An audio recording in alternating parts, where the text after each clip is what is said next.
People, how on a day, I salute you according to the time, or depending on when that they listen to us, my people. There is joy all over the Catholic world. I come with another church gist today. A new pope has emerged for the Catholic Church. The new head of the Catholic Church, the Pope, has emerged. And I know say on Easter Monday, Pope Francis, which is the head of the Catholic Church, died and had been buried. And yesterday, 7th of May, the cardinals entered the conclave and started, their meeting and their praying and fasting and the election for the new pope. Right now, my people, the successor of Pope Francis, or the successor to Pope Francis, has been announced after a conclave of 133 cardinals gathered in the Sistine Chapel for an ultra-sensitive, secretive voting. Very, very secretive voting.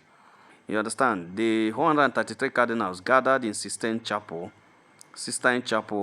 an ultra-secretive voting process to select the new head of the Catholic Church, that's the Pope. After a conclave lasted 24 hours, the cardinals were able to elect a new leader for the Catholic Church.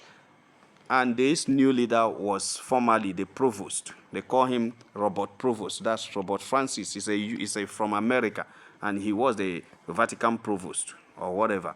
You understand? He has been elected as the successor to Pope Francis, who died last month at the age of 88. He will be known as Pope Leo XIV. He is now, we have the last one. We have Pope John Paul II. We have Pope Benedict XVI. We now have Pope Francis. Then before Pope Leo XVI. And Pope Leo XVI is the 267 popes. You understand? So many popes don't pass. Even recently we had Pope Pius X, Pope Benedict the 15th, Pope Pius the 11th, Pope Pius the 12th, Pope John the 23rd, Pope Paul the 6th, Pope John Paul the 1st, Pope John Paul the 2nd. Then you have Pope Benedict the 16th, Pope Francis, before having Pope Leo the 14th. That is what Cardinal Robert had decided to answer. He has decided to answer Pope Leo the 14th. Yeah. His papacy name was announced with the word Habemus Papum. Hey, that is Latin. My people, don't be smarty though. This one don't shocktalize everybody. They call it in Latin Habemus Papum. Latin for we have a pope. He stepped out onto a St. Peter's balcony this evening to greet the crowd gathered in the St. Peter's Basilica. It was a glorious moment, my people. If you watch it, CNN was showing it, so many television stations were showing it. It was very glorious. It was very wonderful.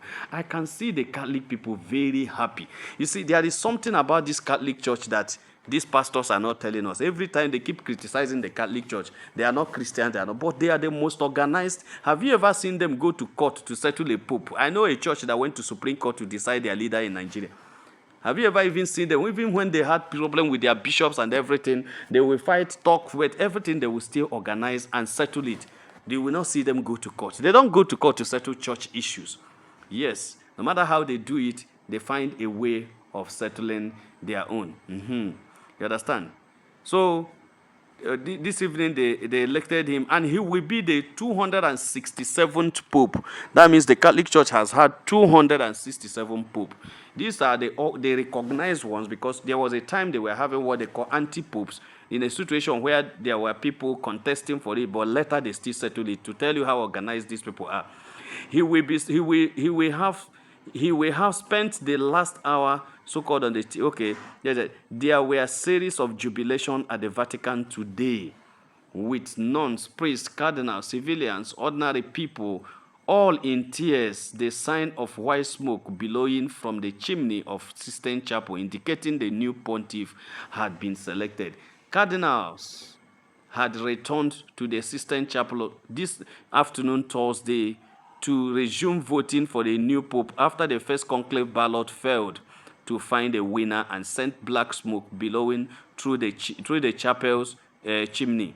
They had to secure the two-thirds majority of 89 ballots necessary to become the 267th Pope. So they need to, it means that Pope Leo the 14th, which is Cardinal Robert Francis, has secured the 89th vote to become the Pope. That's 2/3 majority.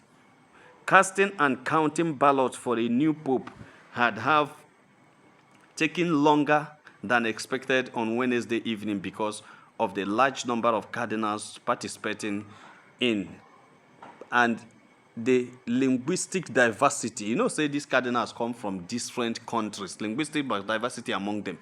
They came from different countries, and it was a problem. I always ask myself, how do they communicate? Yes, they have one common language, the Latin, but does all of them speak Latin fluently to communicate to others? I know they all only speak Latin in their celebration of their Mass and service, but in celebration, in speaking and discussing with others, must every cardinal speak Italian, or do they speak Italian, or do they speak Latin? I don't know how they communicate. That's what makes Catholic Church very, very wonderful, very, very wonderful. I'm telling you the truth. Thousands of people descended on the Vatican to wait for the conclave to reach a decision. Thousands of people descended on the Vatican, to wait for the conclave to reach a decision. The voting cardinals began their behind closed door meeting in Casa Santa Marta shortly before 5 p.m. GMT time on Wednesday. Pope Francis was elected in a similar amount of time in 2013 after 5 ballots on the second day of the conclave. Yes, we all witnessed that. Pope Francis has appointed some 108 of the 133 cardinals who would choose his successor. Dubbed the People's Pope, he was a popular pontiff whose death on Easter Monday sparked tribute from leaders across the world, and whose funeral drew hundreds of thousands of mourners. Then who is Pope Leo the 15th? That is Cardinal Robert Francis. Who is Pope Leo the 14th? I want you to listen. Who is Pope Leo the 14th, the new Pope? Who is he? Pope Leo the 14th is the Chicago-born provost. He is 69 years. Is the prefect of the Vatican Powerful Dicastery for bishops, in charge of vetting nominations for bishops around the world. He has extensive experience in Peru, first as a missionary and then archbishop. Francis had an eye on him for years, sending him to run the Diocese of Chiclayo, Peru, in 2014. He held the position until 2023, when Pope Francis brought him to Rome for his current role as the provost, the prefect of the Vatican Powerful Dicastery for bishops, in charge of vetting nominations for bishops around the world.